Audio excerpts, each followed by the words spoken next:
Ya kalau menurut saya regulasi itu kan punya sifat membelenggu ya, membatasi. Sehingga apa? Membuat kemerdekaan dan otonomi kampus itu, kalau ini terkait dengan kampus, yaitu terbelenggu. Sementara tadi saya sebutkan bahwa tugas utama kampus itu adalah merohanikan ilmu dalam arti searching the truth and justice. Kan itu. Nah, jadi caranya bagaimana? Lah melakukan namanya critical thinking. Nah kalau kita melakukan critical thinking, mesti karakternya adalah radikal. Radikal. Gitu. Jadi ini nggak bisa kita pisahkan begitu. Jadi di situ terjadi, saya sebut itu kesalahan berpikir dari Dekan Fakultas Hukum Unsud itu, yang terkesan memposisikan kampus itu seperti birokrasi pemerintahan lainnya. Dan itu toh yang tidak mempunyai namanya otonomi, melainkan apa ya, diisi oleh aparatur sipil negara yang tidak boleh membantah dan beda pendapat. Nah, apalagi kok melakukan kritik kebijakan pemerintah. Nah, Mas juga tahu sendiri di tempat saya mengajar pun begitu mengkritik kebijakan pemerintah, langsung ini stempelnya adalah tidak setia, tidak patuh pada pemerintah dan seterusnya. Nah, itu kan jadi masalah besar. Nah, menurut saya mau jadi apa kampus itu ketika otonominya sudah hilang dan kemudian yang tadi saya katakan itu terkooptasi oleh kekuasaan.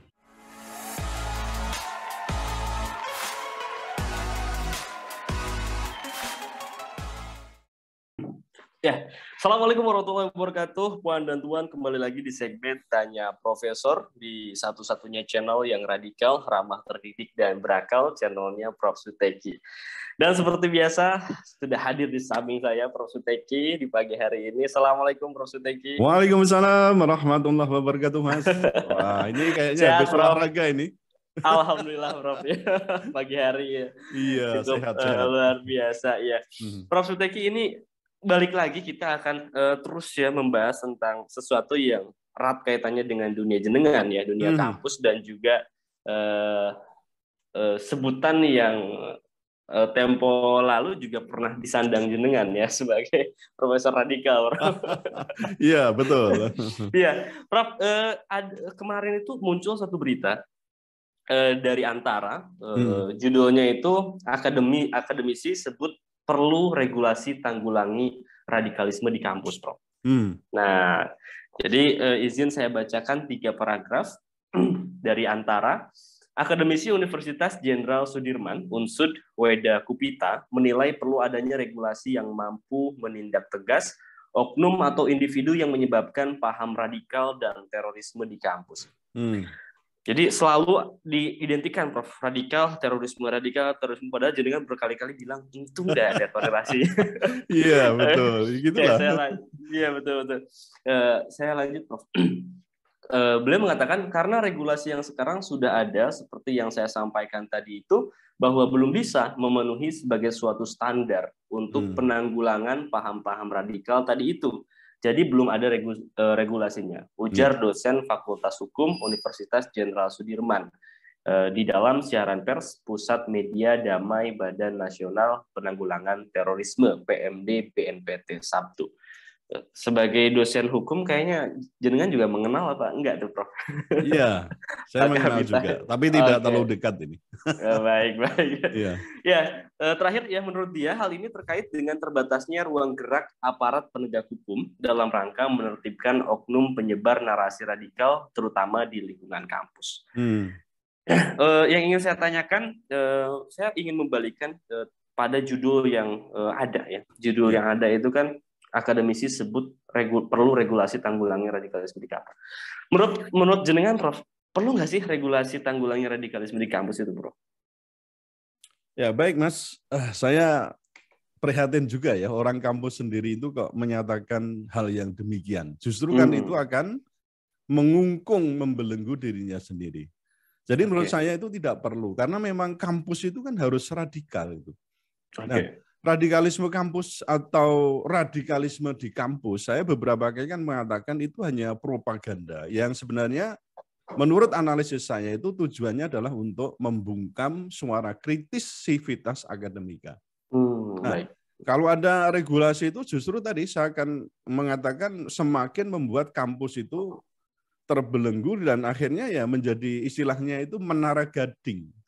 Menara gading yang menjulang tinggi tetapi sebenarnya tidak menyentuh atau kurang bermanfaat bagi masyarakat di sekitarnya. Ya, kemudian kalau kita itu terfokus pada soal radikal-radikal yang nomenklaturnya itu tidak jelas, yang bolak-balik saya katakan itu kan obskur dan lentur. Ini justru kita akan terjebak pada narasi atau nomenklatur yang sifatnya politis, ya, bukan yang sifatnya hukum. Sebenarnya begini Mas, semua perguruan tinggi itu kan sudah punya piranti ya untuk mendeteksi kegiatan mahasiswa itu, apakah itu di tingkat mahasiswa, mungkin dulu Mas Aap juga mengikuti kan, ada BEM, ada Senat, ada UKM, kan itu banyak sekali. Nah, di situ di atasnya kan ada dosen pembimbing, kan itu kan? Di atasnya lagi ada namanya wakil dekan yang membawahi kegiatan-kegiatan kemahasiswaan ya. Iya, betul. PD 3 ya kalau tidak salah. Iya, bahkan ada tadi ada dekan, kalau di tingkat universitas ada wakil rektor ya kan, ada senat, ada semua ada. Nah, perangkat aturannya itu juga ada. Kita sebut namanya peraturan akademik, ada kode etik. Nah, semua itu sebenarnya kalau saya analisis itu tergantung dari ini kok, atmosfer kampus itu bagaimana. Kalau atmosfernya baik, artinya di kampus itu memang mewujudkan dan juga memperjuangkan persoalan keadilan dan kebenaran, saya kira warga kampus itu nggak akan neko-neko, ya, nggak akan aneh-aneh. Apalagi kok melakukan perbuatan yang sifatnya itu radikal dan apalagi yang saya katakan radikal yang peyoratif, misalnya merusak, mengancam, kemudian melakukan kekerasan, itu tidak betul begitu. Nah, kemudian begini Mas, ini saya agak sedikit panjang ya bicara ini karena ini penting sekali persoalan regulasi itu yang tadi Pak Weda itu kan Pak Weda ya. Betul.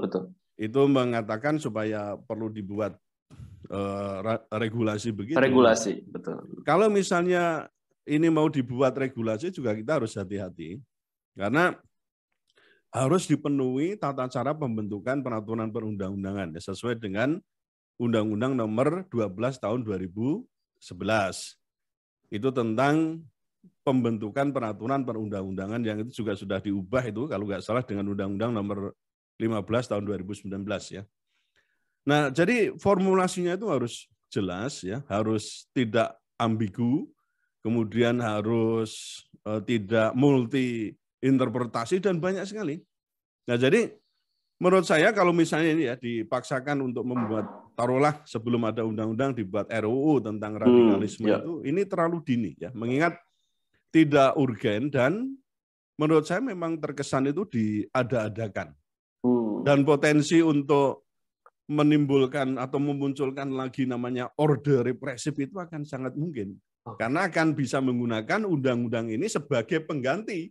Dulu ketika masa Orde Baru itu kita mengenal ada NKK-BKK itu ya. Bukan, ya itu kan kampusnya, tapi undang-undangnya itu soal undang-undang subversi. Subversi. Wah, itu sangat berbahaya dan memang itu sangat mungkin untuk membungkam tadi ya nalar kritis dari sivitas akademik kampus itu. Nah, kalau misalnya mau dipaksakan gitu ya, taruhlah radikalisme mau diformulasikan atau dalam bentuk lebih keren lagi namanya dikriminalisasikan misalnya. Ya. Nah, saya tuh punya resep lah ya, resep. Ada resep yang terdiri dari 9 ramuan.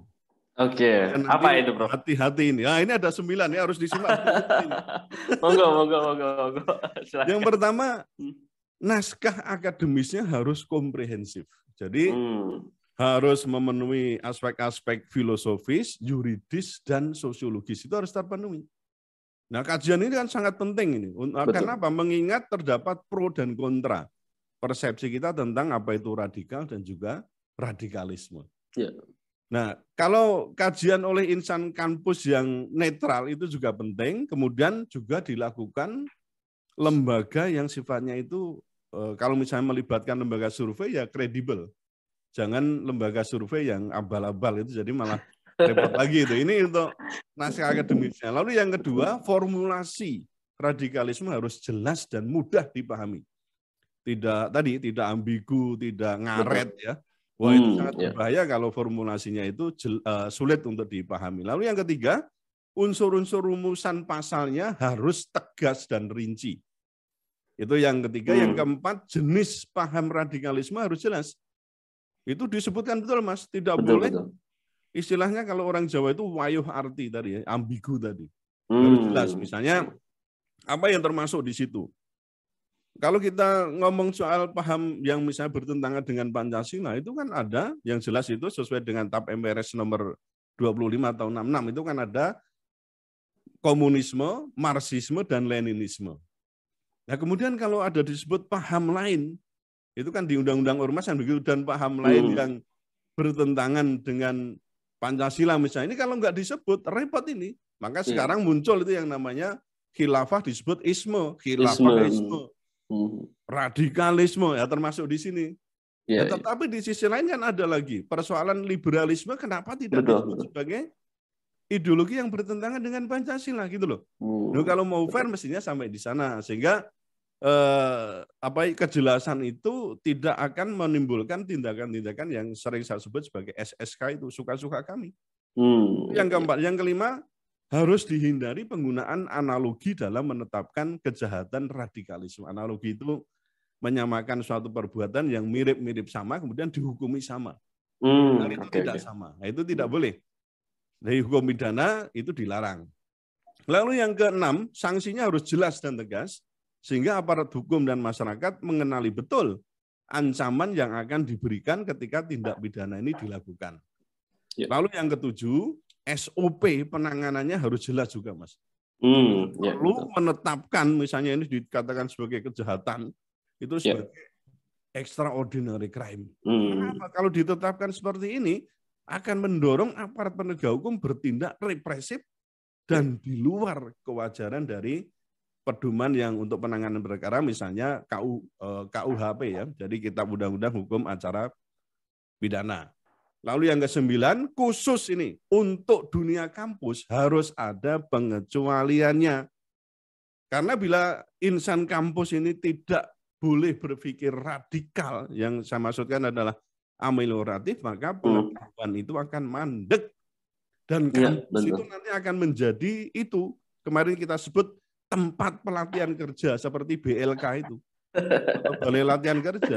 Nah, kan itu jadi masalah, padahal kampus itu kan tugasnya adalah untuk merohanikan ilmu, kan begitu. Nah, yang terakhir, yang ke-9 itu, sebagai negara demokrasi, perbedaan pendapat dalam ideologi harus tetap dijamin. Bila tidak, negara ini akan terjatuh menjadi negara diktator otoritarian itu. Bahkan akan menjadi negara komunis baru. Itu. Oke, baik. Luar biasa. Jadi ada 9 formula yang jenengan tawarkan ya, terkait dengan kebijakan deradikalisasi. Prof, kalau balik pada berita dan pada penyampai berita, sebetulnya kesalahan apa sih yang ada pada pendapat Pak Weda Kupita itu? Menurut jenengan? Ya, kalau menurut saya regulasi itu kan punya sifat membelenggu ya, membatasi. Sehingga apa? Membuat kemerdekaan dan otonomi kampus itu, kalau ini terkait dengan kampus, yaitu terbelenggu. Sementara tadi saya sebutkan bahwa tugas utama kampus itu adalah merohanikan ilmu dalam arti searching the truth and justice. Kan itu. Nah, jadi caranya bagaimana? Lah, melakukan namanya critical thinking. Nah, kalau kita melakukan critical thinking, mesti karakternya adalah radikal. Radikal. Gitu. Jadi ini nggak bisa kita pisahkan begitu. Jadi di situ terjadi, saya sebut itu kesalahan berpikir dari Dekan Fakultas Hukum Unsud itu, yang terkesan memposisikan kampus itu seperti birokrasi pemerintahan lainnya. Dan itu toh, yang tidak mempunyai namanya otonomi, melainkan apa ya, diisi oleh aparatur-aparatur sipil negara yang tidak boleh membantah dan beda pendapat.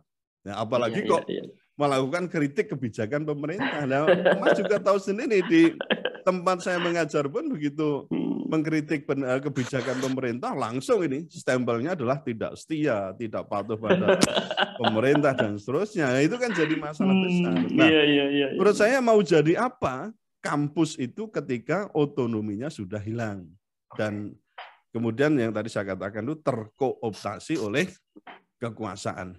Nah, kalau kita bicara tentang ideologi, mestinya kan harus bicara tentang pokok-pokok ideologi itu apa, Mas? Apakah ideologi itu, misalnya kita kerembuk nih soal yang santernya soal khilafah, apakah khilafah itu ideologi?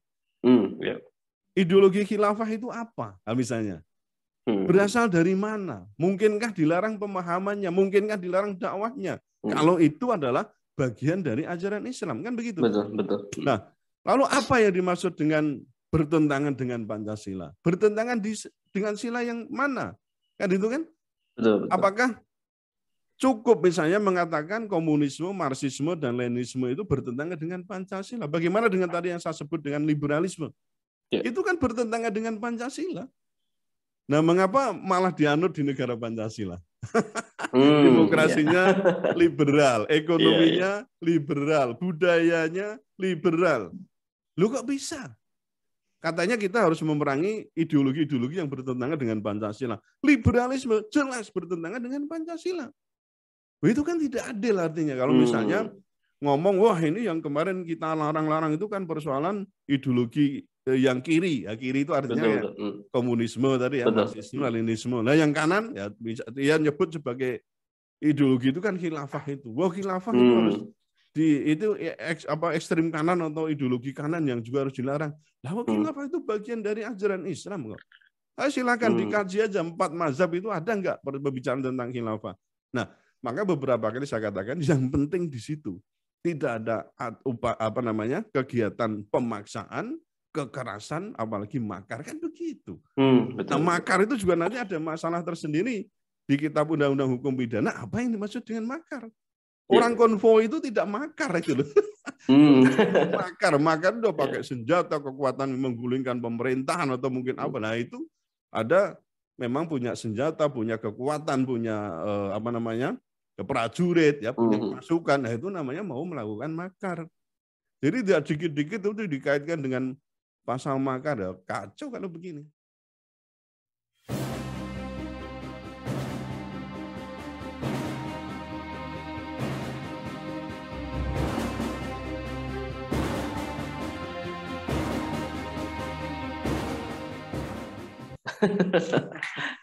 Oke, menarik Prof ya.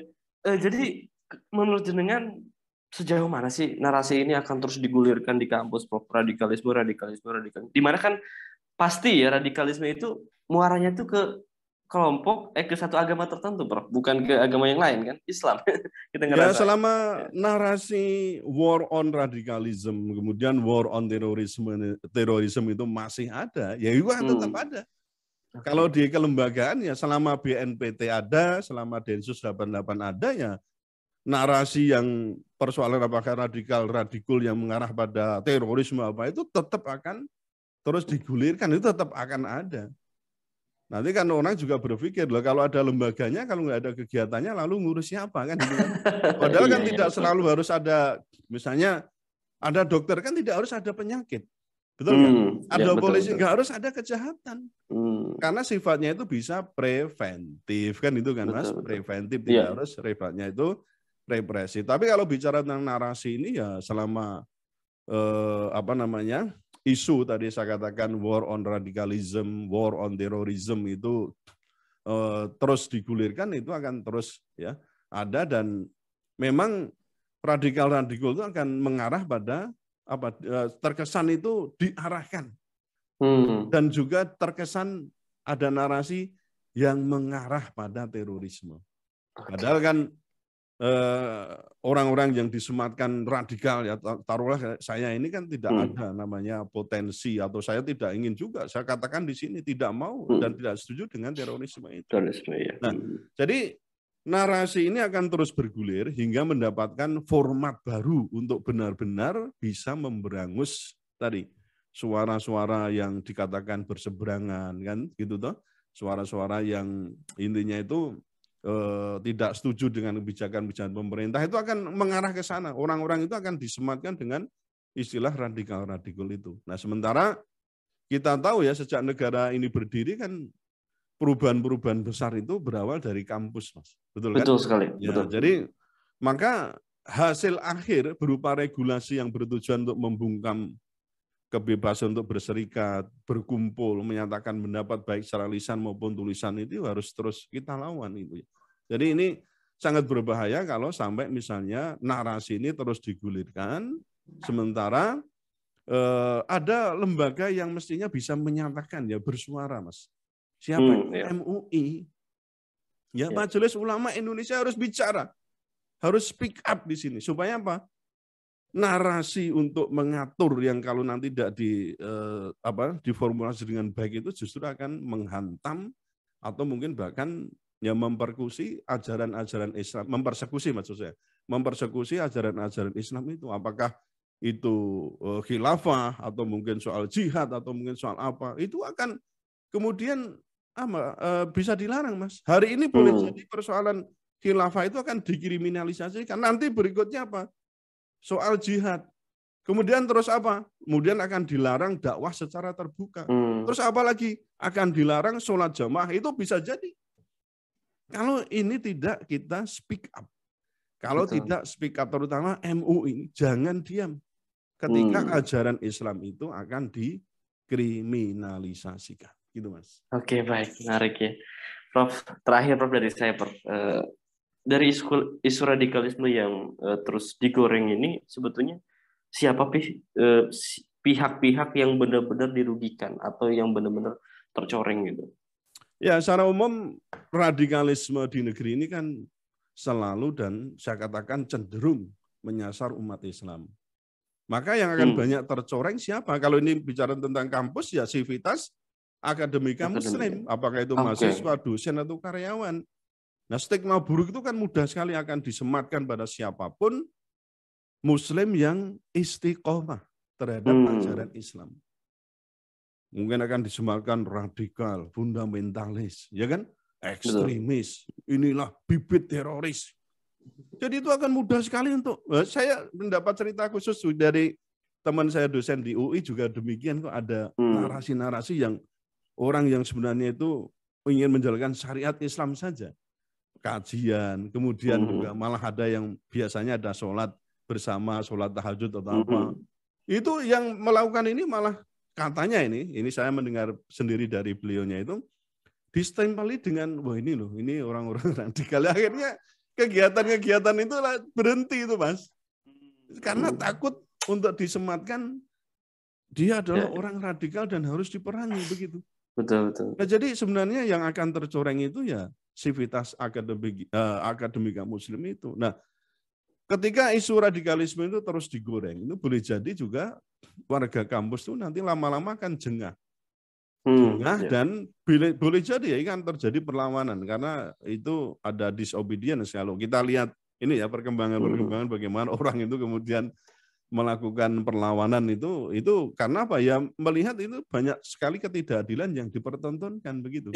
Nah, justru saya katakan menggoreng radikalisme dalam kampus itu adalah perbuatan yang sebenarnya kontraproduktif dengan tugas kampus yang tadi saya katakan pencarian kebenaran dan keadilan.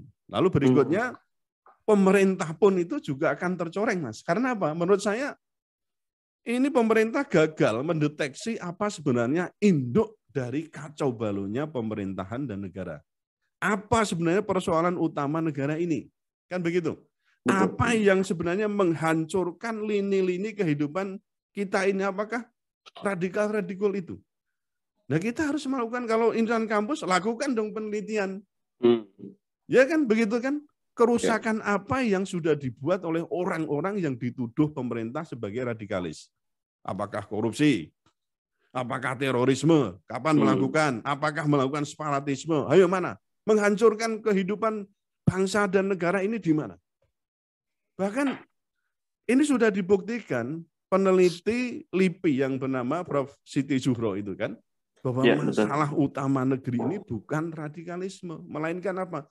Ketimpangan sosial.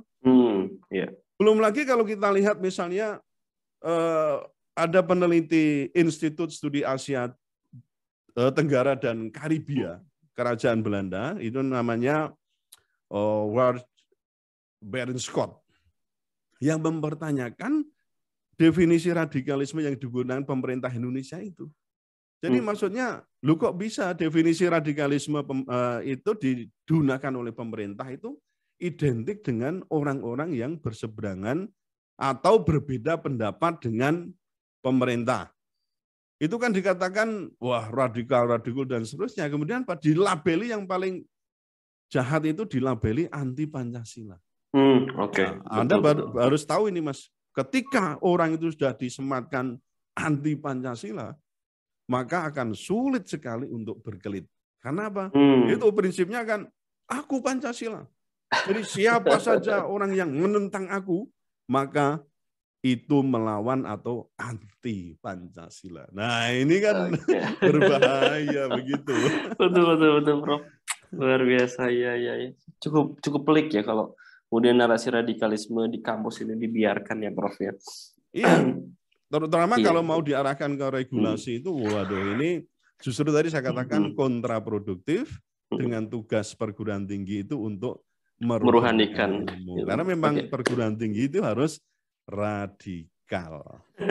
Dalam makna amelioratif. Iya, amelioratif, bukan merusak, membunuh, mengancam, melakukan kekerasan. Oh bukan, tapi radikal dalam arti amelioratif.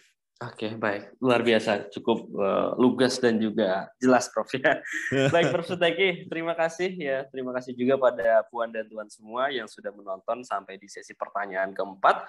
Tetap stay tune terus di channel ini ya, tonton juga video-video kita yang lain ya. Jangan lupa untuk like, comment, share dan juga subscribe channel Prof Suteki, karena satu yang beda, kita akan senantiasa mengulas isu-isu viral secara radikal, ramah, terdidik dan juga berakal. Ya, luar biasa ya. Baik, Prof Suteki, terima kasih. Puan dan Tuan juga terima kasih. Saya pamit undur diri. Assalamualaikum warahmatullahi wabarakatuh. Waalaikumsalam warahmatullahi wabarakatuh.